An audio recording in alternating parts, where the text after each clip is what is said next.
Mungkin itu yang harus teman-teman lihat data. Betul. Supaya nggak berasa stuck. Karena kalau begitu lihat loh, ternyata nggak stuck ya, orang lain lagi pada growth ya. Nah, Berarti something wrong with me gitu ya, atau with my business gitu. Bisa jadi kita kurang inovasi. Jadi memang kalau misalnya ya periuk nasinya kita di sana dan kita memang harus doing something, ya menurut saya sih jangan mengeluh ya. Jangan mengeluh, cari jalan. Selalu ada jalan, selalu ada jalan. Saya sangat percaya selalu ada jalan. Ya. Saya sendiri sekarang lagi membangun TikTok juga, di mana 3 bulan lalu tidak kepikir untuk konten. Dan ternyata bisa gitu loh. Bisa dan jadi sebuah sebuah pembelajaran juga, dan ternyata bisa bermanfaat di sesi saya waktu nge-coach klien-klien. Karena saya membuktikan sendiri, dan ternyata di sana membuka peluang baru juga. Tiba-tiba ada teman lama yang nggak kontak, sekarang kontak. That we never know apakah terjadi bisnis ke depannya atau enggak, ya kita nggak pernah tahu. So, agen asuransi jangan-jangan. Oh, ada juga. Agen asuransi sama nawarin investasi. Ya. Udah kaya lo Riko nih. Ya, mungkin ya. Untungnya saya masih berpikir positif. Tapi kalau teman-teman butuh asuransi, kontak saya. Ya, nanti kita bantu. Service terbaik. Atau butuh kertas thermal kayak. Butuh kertas thermal bisa. Ya. Saya lagi explore peluang nih teman-teman ya. Bukan saya stuck, tapi saya selalu mencari peluang yang lebih baik. Betul. Tidak ada salahnya kok memanfaatkan kalau kita udah punya audience kayak gitu. Yeah. Kenapa nggak kita coba manfaatkan, siapa tahu ternyata audiens kita memang ya suka karena udah terpercaya ya sama kita ya. Dia udah ngerasa lu nggak mungkin bohongin gue deh. Jadi ya yang nggak ada salahnya juga. Toh halal. Ya. Berarti itu ya pertanyaan-pertanyaan yang harus kita tanyakan ya. Setelah mereka tahu jawabannya, what to do? Oke. Apa yang harus dilakukan? Ya bertanya lagi sebenarnya. Lu tanya-tanya, kamu nanya. Nanya terus. Ya setelah itu ya explore lah. Ketemu lagi teman-teman. Kalau saya sih sebetulnya sih ketemu orang-orang baru ya. Atau ketemu teman-teman lama yang nggak pernah, udah jarang ketemu, kayak gitu kita coba temuin lagi, ngajak ngobrol, siapa tahu ada kebuka peluang-peluang baru. Makanya saya selalu ada pintu-pintu saya selalu selalu mencadangkan setiap minggu itu selalu ada 1-2 orang baru yang saya ajak ketemu. Tidak selalu baru sih. Lebih sering adalah teman-teman sendiri tapi yang udah lama banget gak ketemu. Ya sekedar kafe ngopi doang. Ya mungkin nggak tahu ya, kalau di Jakarta mau ketemu mungkin takes time. Lumayan jauh sih ya. Tapi lo effort sih. Setiap gue datang memang effort udah. Apa nih? Ya tapi ya memang hebat. Memang terbukti apa yang dia ngomongin bener. Botak datang saya tungguin. Bukan karena apa-apa sih. Maksudnya itu sesuatu yang kita perlu. Kalau saya sih percaya rezeki itu juga didapat dari network ya. Network yang network itu bukan kita tahu siapa ya. Malah lebih pentingnya adalah siapa yang tahu kita. Apa bedanya dong? Kalau kita tahu siapa, bisa jadi ya saya kenal adminnya Fufu Fafa misalnya. Waduh. Berat. Ya udah ganti.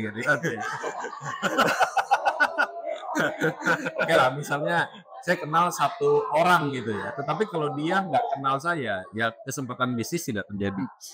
Tapi kalau misalnya dia kenal saya untuk satu hal, maka bisnis terjadi. Nah, masih banyak orang kenal saya sebagai ownernya Plaza Kamera. Makanya sampai hari ini pun, kalau orang tanya kamera, tanya alat buat konten, tanyanya saya. Dan peluang bisnis pun terjadi. Ya minimum beli barang. Hari ini aja ada satu orang temen juga nanyain kamera buat bikin podcast, katanya apa? Atau mic. Ya, barusan nanya mic kan ya. Iya, gue barusan nanya mic. Calon omset juga, bisnis terjadi. Tetapi yang lebih penting adalah misalnya saya sekarang sedang membangun karir sebagai business coach. Nah, seberapa banyak yang tahu saya seorang business coach? Itu harus nge-branding diri lu sebagai business coach. Ya, setiap ketemu orang, networking. Betul. Aku sekarang kayak gini. Harus cerita. Harus bercerita. Bisnisnya lu bisa mau buka jasa ini itu, atau teman-teman lagi kepikiran kategori baru, mungkin harus cerita supaya mungkin dapat feedback. Belum tentu instan, tapi mungkin nanti ya. Mereka ingat. Bahkan tidak perlu dirahasiakan sih. Nggak rahasia. Kalau saya sih mikir nggak rahasia. Jadi kalau misalnya ketemu teman, bro, bisnis gue lagi sulit nih. Oh gitu. Dan gue lagi mikir masuk ke kategori ini menurut lu gimana? Oh malah Gak ada masalah. feedback ya? Nah, gak ada masalah karena biasanya kita ketemu dua. Entah ketemu orang yang memotivasi atau ketemu kedua, teman kita juga curhat. Sama bro, gue juga lagi sulit. Terus ada susah. Akhirnya ada susah. Gak gitu ya. Maksudnya kalau sesama pengusaha biasanya kita explore possibilities. Kita tanya kenapa ya bisa seperti ini kayak gitu. Apa yang kamu mau lakukan? Kadangkala ya awalnya mungkin ada susah ya. Tapi ujung-ujungnya kita cari solusi. Tergantung ya circle-nya bagaimana. Circle ya. Tapi kalau so far ya circle saya untungnya sih baik-baik. Jadi kalau misalnya kita ngomong lagi susah kayak gini, malah kita agak aneh kalau orang ngomong gua enggak. Gimana bisa gitu. Pas COVID ada sih beberapa temen kayak gitu. Semua susah dia enggak gitu. Songong ya. Dalam arti, lu kalau enggak yang ngomong juga lagi susah lah. Nemenin kayak. Oh, jadi kalau ada orang ngomong lagi susah, teman-teman harus pura-pura susah. Ya. Untuk menjaga perasaan. Iya. Jadi kayak gitu ya. Mungkin membuka omongan, membuka possibilities. Karena kita nggak pernah tahu sih. Nggak tahu dari dulu sih saya percaya nama baik itu dibangun. Nama baik dibangun, tetapi nama baik itu nggak cukup. Tetapi kita juga meningkatkan capabilities. Karena orang itu akhirnya mau merefer ke kita. Karena dia tahu kita yang terbaik di satu hal itu. Dan itu harus dibangun. Nah lucunya banyak sekali orang berbisnis tapi nggak mau ngomongin bisnisnya dia apa. Iya, banyak loh kayak gitu. Banyak banget. Nggak tahu kenapa. Itu kayak ada mental block tradisional. Bisa juga. Atau mungkin ada kepahitan masa lalu. Bisa. Iya. Ada ketakutan. Ketakutan. Ada takut ditiru. Dan nggak tahu kenapa ya. Masih banyak sih orang takut kalau ngomongin bisnisnya kayak ya larinya kemana-mana. Gitu. Kenapa nggak straight to the point aja? Gue lagi bisnis ini nih. Takut dipinjam 100 sama orang sih. Bisa juga sih. Padahal adanya 500 gitu. 100 doang gitu. Sungkan. Jadi memang coach itu beda guys. Kalau orang bilang ya, vibes-nya beda. Ya tipe-tipenya ya. Like Bluebird. Ya. Pinjam 500. Ya, emang gue gak salah circle sih kalau gitu. Gitu ya. Jadi ya mungkin itu bisa dieksplor sih, ketemu teman baru, ketemu teman lama, atau mungkin calling DM Om Botak mungkin curhat gitu ya. Boleh bisa juga. Iya. Sama beli data pinter, langganan. Ya. Cari peluang baru. Peluang karena setelah ngelihat data teman-teman ternyata banyak hal yang kebuka.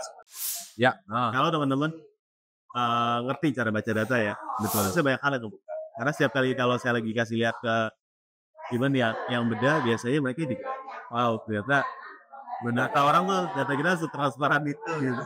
Karena juga kayak gini, ya saya pakai data juga, data pinter juga buat ke klien. Kadang ada orang, cukup banyak klien yang merasa nyaman dan merasa omsetnya dia udah gede. Tapi begitu kita buka kan omset yang kompetitor, shock. Segitu ya. Bahkan ada yang omset resellernya dia lebih gede daripada omsetnya dia. Oh iya. Maksudnya resellernya kan dia jual barang macam-macam. Iya. Dia pikir ini reseller gue ini paling gede ini. Ternyata waktu dibuka omsetnya di Shopee itu lebih gede daripada omsetnya dia. Insecure langsung. Minimum ada perasaan fight. Yang awalnya berada di zona nyaman. Ya ini topiknya bukan stuck ya tapi ya. Tapi ada kayak perasaan di zona nyaman kayaknya gue udah mentok nih, kayak udah ya segini udah pasarnya udah segitu. Begitu lihat itu, kebuka matanya. Iya. Berarti market size kita itu nggak sekecil ini loh. Market size kita itu ternyata jauh lebih besar. Mungkin itu yang harus teman-teman lihat data. Betul. Supaya nggak berasa stuck. Karena kalau begitu lihat ternyata nggak stuck ya, orang lain lagi pada growth ya. Nah, berarti something wrong with me gitu ya, atau with my business gitu. Bisa jadi kita kurang inovasi. Kita merasanya sudah cukup inovasi, ternyata kurang. Kemarin tuh di salah satu klien, akhirnya kebuka soal, ternyata kompetitor udah mulai ngeluarin kemasan-kemasan kecil. Jadi ngakalin daya beli, kalau misalnya kita ngomong kemasan kita biasanya harganya 50.000 nih. Dia bikin kemasan kecil harga 15.000. Ada beras sasetan sekarang. Ya, bener, baru keluar. Iya. Dulu beras 5 kiloan, sekarang udah mulai 2 kiloan, yang sekarang sudah ada beras sasetan. Deflasi guys. Pokok dulu beli 1 slop, jadi beli 1 kotak, beli ketengan. Karena tetap ada orang kebutuhan-kebutuhan tertentu, mereka tetap ada willingness to pay, tetapi udah tidak mampu lagi beli dalam jumlah lumayan gede. Jadi mereka akan beli lebih sering. tetapi belinya kuantitinya kecil. Nah itu insight yang didapatkan waktu buka Data Pinter, ngeliatin kompetitor, ternyata ada rasa baru, kemarin juga ketahuan. Serius tuh pakai Data Pinter? Ya, jadi ngeliatin varian kayak gitu ya. Jadi ternyata ada rasa ini penjualannya bagus loh. Kita nggak ngeluarin. Coba deh di develop. Jadi sekarang mendevelop produk, bahkan kita tidak perlu produksi, lempar pasar, lihat respon. Cari kompetitor doang.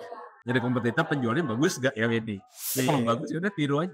Karena di Data Pinter bisa lihat variasi mana yang paling laku. Betul.